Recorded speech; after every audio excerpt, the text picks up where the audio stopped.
If you're looking for a quick and easy way to send a test email in GetResponse, you've come to the right place. Whether you're new to GetResponse or just need to verify your email campaigns before sending them out to your audience, this quick explainer will guide you step by step. Let's dive straight into it. First things first, log into your GetResponse account. Once you're in, navigate to the Email Marketing section on the left sidebar. Now, you'll see a list of your email campaigns.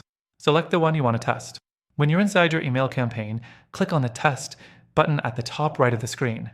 This will bring up the Send Test option. Next thing, you'll need to enter the email address where you want the test email to go.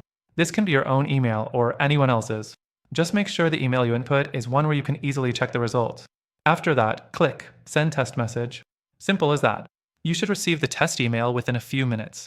The third thing to keep in mind is to check your inbox for the test email. It's important to make sure the formatting, links, and overall look of your email are good to go before sending it out to your full list.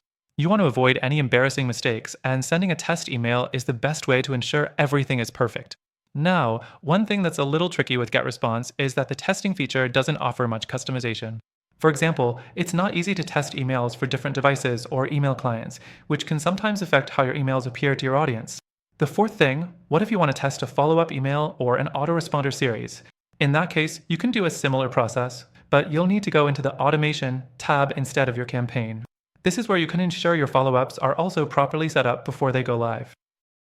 Lastly, something to consider, GetResponse is great for beginners and smaller businesses, but it's not without its faults. If you're looking for more advanced email testing features, better customization options, or a platform that's just overall more user-friendly, you might want to consider alternatives like ConvertKit or ActiveCampaign. Now, before I let you go, I want to mention something really exciting.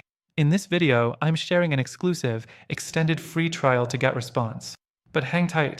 I also want to give you a heads up about some of the alternatives I've mentioned that could better serve your goal of testing email campaigns and more. These alternatives also come with free trials, so you can test them out risk-free and see which one works best for you. Through the link in the description, you'll get access to the best trial available, along with exclusive benefits that are only available to our viewers. Don't miss out. Check out the options and make sure you get the tools that will truly help you succeed. That's all for today's quick explainer. Thanks for watching and happy emailing.